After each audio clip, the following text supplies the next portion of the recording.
Efendim, doya doya yaşadığımız Ramazan-ı Şerif'in sonuna geldik. Son 10 gecesi önemlidir. Yani ibadetlerin en yoğunlaştığı dönemdir. Gönüllerimizin en inceldiği bir dönemdir. Sevgili Peygamberimizin kendisini itikafa tabi tuttuğu bir dönemdir. Daha ibadet yoğunluklu, çünkü bir rahmet mevsiminin sonuna geldik. Gidiyor artık, yani beklemiyor, bizi durmuyor. Bu rahmet mevsiminin sonunda Kadir Gecesi var. 1000 aydan daha hayırlı bir gece, Kur'an-ı Kerim'in ifadesiyle. Yani 1000 ay demek ömre bedel bir zaman dilimidir. Onun için elhamdülillah asırlardan beri Kadir Gecesi'ni biz özel bir ümitle bekleriz. Özel bir coşkuyla, umarak, samimiyetle, gerçekten boynumuzu bükerek, Rabbimizden affımızı dileyerek, bağışlanmamızı dileyerek, birliğimizi, dirliğimizi dileyerek, akıbetimizin hayır olmasını dileyerek Kadir Gecesi'ni kutlamaya, karşılamaya, ihya etmeye gayret gösteririz.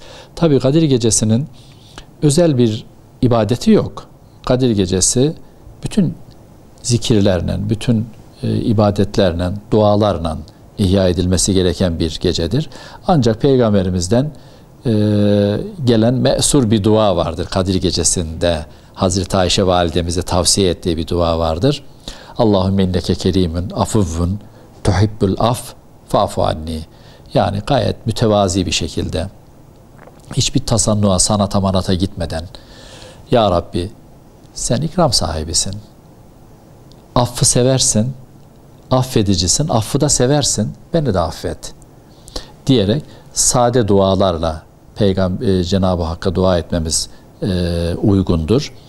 Tövbe istiğfar tabi yine Kadir Gecesi'nin baş zikirlerinden biridir ve elimizden geldiği kadar Kur'an-ı Kerim okumak, onun Kur'an'la meşgul olmak. Çünkü Kadir Gecesi'ne Kadir Gecesi'ne gerçek değeri veren, onun kadrini, kıymetini yükselten olay Kur'an-ı Kerim'in o gece inzal olunmaya başlamasıdır.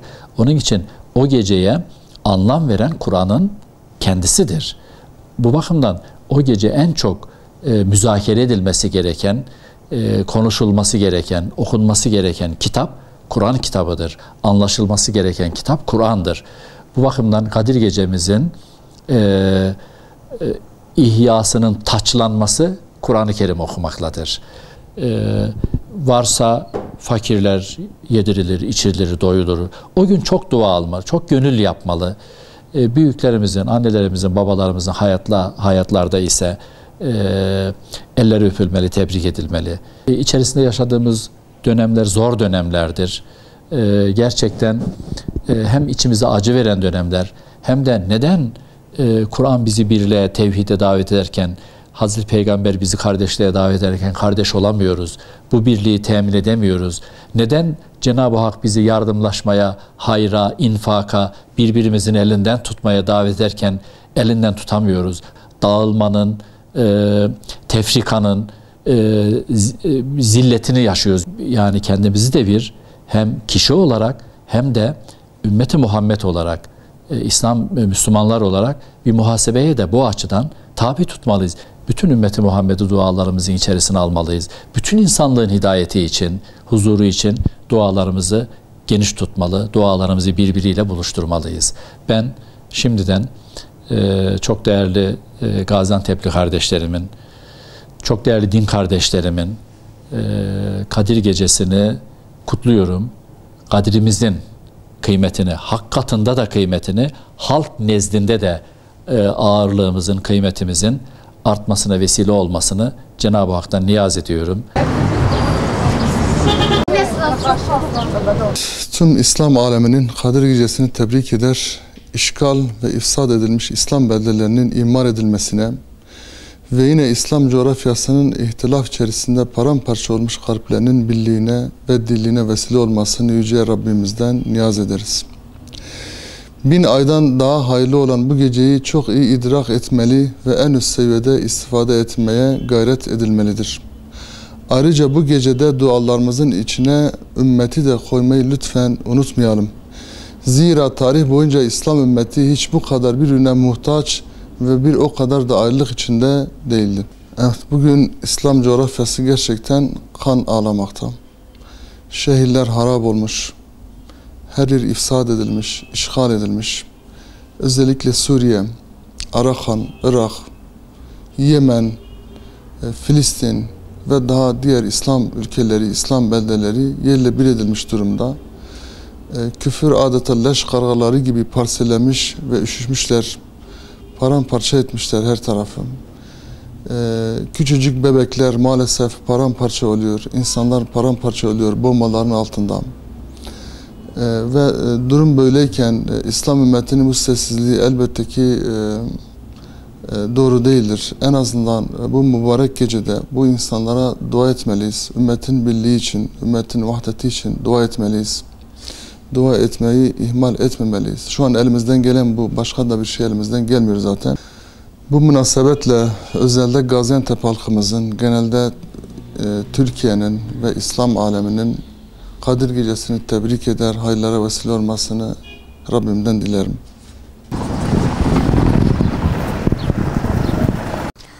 Efendimiz Aleyhisselatü Vesselam'ın hadis-i şeriflerinde buyurduğu gibi Ramazan ayının başı rahmet, ortası mağfiret, sonu ise günahlardan kurtuluştur.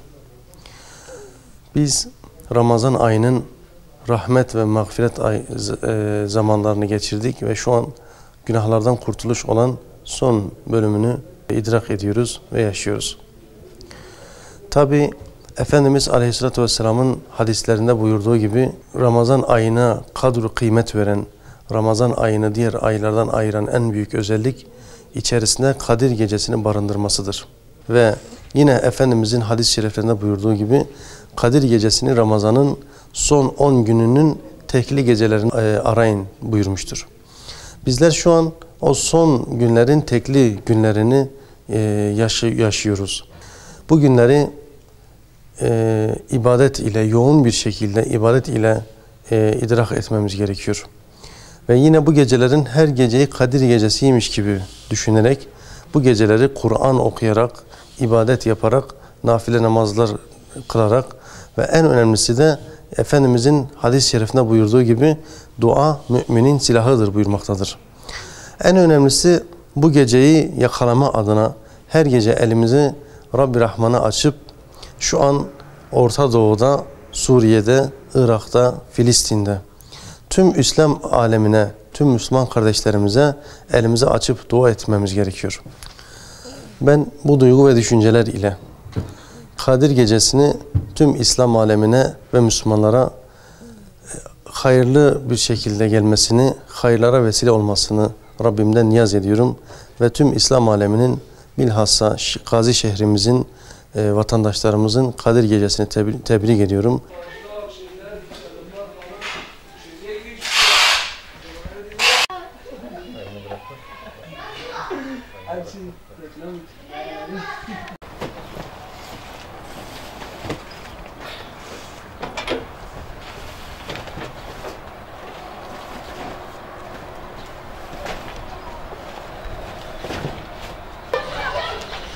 Allah'a şükürler olsun. Yani Ramazan ayının sonlarına doğru yaklaştık. Gerçi biz Ramazan'ın bitmesini istemiyoruz. Gerçekten Ramazan güzel geçiyor.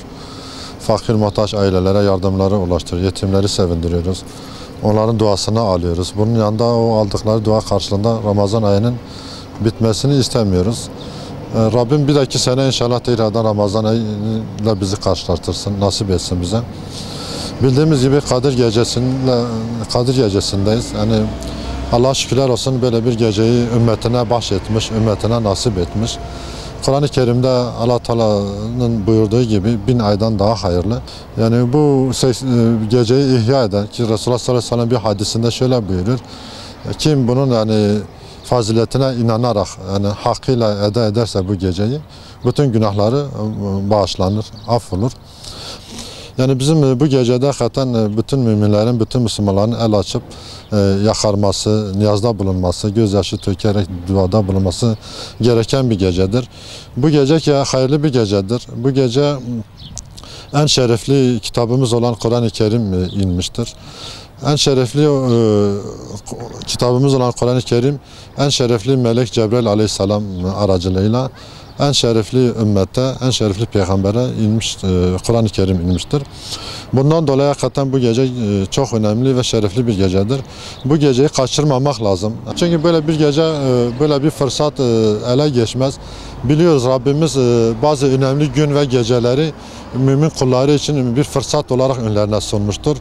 Yani önceden işlemiş olduğu günahlar, hatalar o önemli gün ve gecelerde bağışlansın. O önemli gün ve gecelerin kıymeti bilinerek Rabbil Alemin müminlere sevap vermek istiyor. Biz de bu gece o şekilde değerlendirmeye çalışalım inşallah. Bu Kadir Gecesi'nde bütün İslam aleminin dua etmesi gerekir. Hakikaten dünyada Müslümanların durumu, hali, işler acısıdır. Yani her zaman her yerde Müslümanlar zulüm görüyor. Yani bu gecede bu İslam ümmetinin kurtuluşuna vesile olması dileğiyle yani bütün Müslümanlar el açıp ona yönelik dua etmeleri gerekiyor. Hakikaten bu zulüm bitsin yani bu işkenceler, bu zulümler, bu haksızlıklar, çocukların ölümü yani bunların önüne artık geçilsin. Bu da en güzel bu gecede dua etmek. İnşallah Rabbil Alemin yani Müslümanlara yapılan bu zulmü bu gecenin hürmetine, müminlerin yapacakları bu duaların hürmetine bu zulmü Müslümanların başına kaldırır inşallah. Tüm İslam aleminin, tüm mazlumların, tüm ezilmişlerin, tüm Gaziantep halkının bu gecesini, Kadir Gecesini kutlar. Rabbim hayırlara vesile kılsın.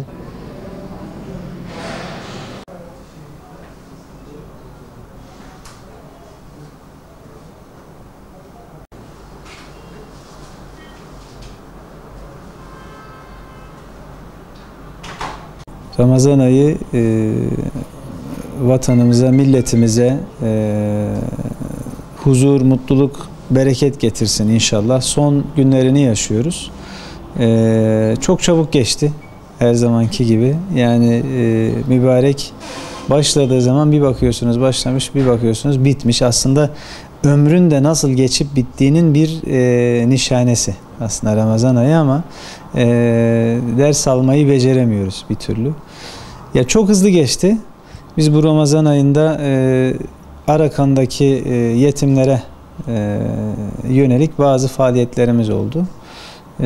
İnşallah orada bir Mehmet Akif İnan yetimhanesi açacağız. İşte yani ümmet için bir şeyler yapmaya çalışıyoruz. Bu bağlamda çalışan herkese Allah yardım etsin. Kadir Gecesi 1000 aydan daha hayırlı diyor Allah-u Teala. Şimdi Kadir Gecesi'ni de Ramazan'ın son 10 gününe gizlemiş. Yani biz bu son 10 günün, son 10 gecenin her bir gecesini Kadir Gecesi gibi geçirmek, bundan istifade etmeye çalışmak lazım aslında. Rabbim Kadir Gecemizi mübarek etsin diyorum. Gerçekten ümmetin büyük sıkıntılar içerisinde olduğu dönemleri yaşıyoruz. Yani İslam aleminin büyük çalkantılar içerisinde olduğu dönemlerden geçiyoruz. Rabbim Kadir Gecesini İslam aleminin birliğine, beraberliğine, huzuruna, zulümden kurtuluşuna vesile kılsın inşallah diyor. Kadir Gecesini bütün Müslüman alemine hayırlı kılmasını vesile ediyoruz inşallah. Allah bütün Müslümanları kardeşliğinden, birliğinden bozmasın. Kadir Gecesi'ne ulaştıran Rabbime hamdü senalar olsun. Yani bütün Müslümanlara önerimiz Allah'ın davasından vazgeçmemeleridir. Bu gece inşallah Allah Teala'nın camileri veya ibadethaneleri böyle imkanlar bize sunulmuş. Biz Allah rızası için kendimizi hesaba çekmemiz lazım. Tabiri caizse muhasebe yapıp kendi nefsimizi ona göre nasıl diyeyim günahlarımızı, eksiklerimizi, fazlalıklarımızı ona göre Allah katında ne yapmamız lazım ve bu günde ne kadar tövbe yapmamız lazım ki Rabbimiz bizi bağışlasın. Yani bütün Müslüman kardeşlerime de bunu öneriyorum. Lütfen o günde Allah'ımıza, Rabbimize el açmamızı kardeşlerimden rica ediyorum. Kadir Gecesi'ni nasıl değerlendireceğiz? İşte Müslüman olarak, yani Müslümanlar olarak Allah'ın yani bu müjdeli gecesinde elimizden gelen bütün gayreti göstererekten ibadetle geçirmeye, sahura kadar ibadetle geçirmeye gayret göstermemiz lazım. Ramazan'ın bütün mükafatını inşallah Allah o gece verecektir yani. Bayram müjdesiyle beraber Kadir Gecesi bütün İslam alemine inşallah hayırlı olur. Kadir Gecesi mübarek bir gece. Allah'ın izniyle inşallah. İstenen dualar vardır. Dualarımızı yapacağız. İnşallah Allah'ın izniyle kabul olur. Peygamber Efendimiz'i hatırlatması yani sürekli içimizde sürekli de yani o gece olduğu zaman sanki biraz daha böyle yakın oluyorsun. Bir sıcaklık oluyor. Hoş oluyor yani, güzel oluyor. Kur'an-ı Kerim okunmalı.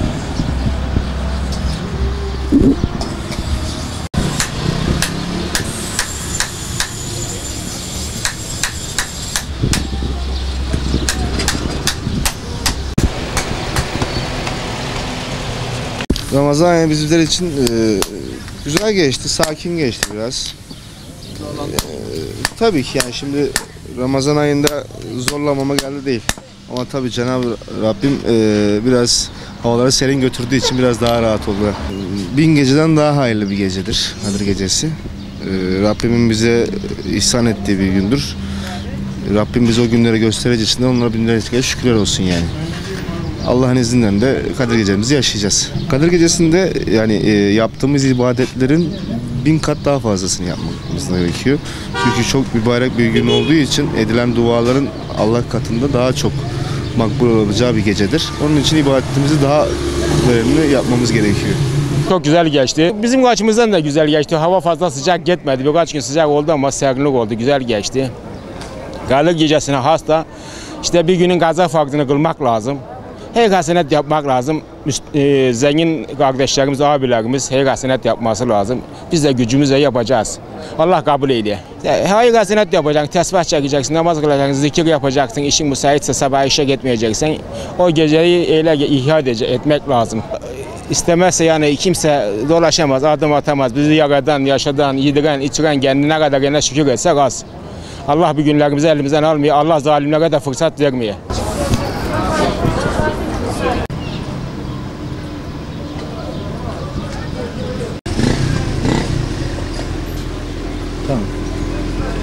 Ramazan çok güzel geçti. Allah bayramı görmeyi nasip etsin. İş konusunda biraz durgundu. Ramazan olduğu için insanlar gezmeye gelmiyor. Evinde oturmayı tercih ediyor. Namaz kılarak geçirmeyi düşünüyorum. İbadet etmeyi düşünüyorum. Dua etmeyi düşünüyorum. Sevdiklerim için, Türkiye'm için, vatanım için, herkes için Cenab-ı Allah ne hayırlıysa onu nasip etsin. Herkese hayırlı uğurlu olsun. Rabbim tekrar bu zamanı çıkarmayı nasip etsin. Ramazan çok güzel geçti vallahi, süper geçti. Hava da serin. Yani güzel gidiyor şimdilik.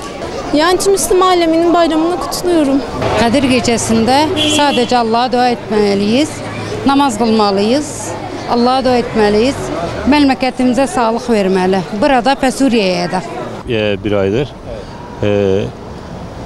Rahmet ayıdır. Kadir Gecesi 1000 aydan daha hayırlı olan bir gündür. Bugün günahların bağışlanan bir gündür. Mağfiret günüdür. Namaz kılmakla, nafile ibadetlerle, tesbihlerle, zikirlerle geçirmemiz lazım. Zikir sadece değil, hareketli zikir değil. Tesbih çekmek de zikirdir. Ezan, Kur'an okumak da zikirdir.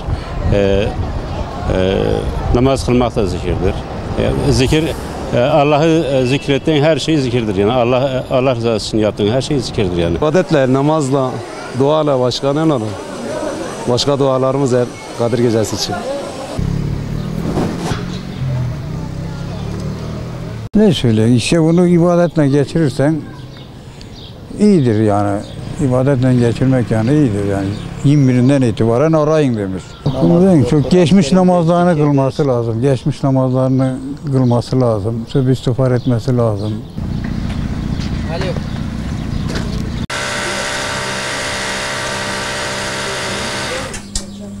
Valla bu geceyi dua ederek geçirmemiz lazım.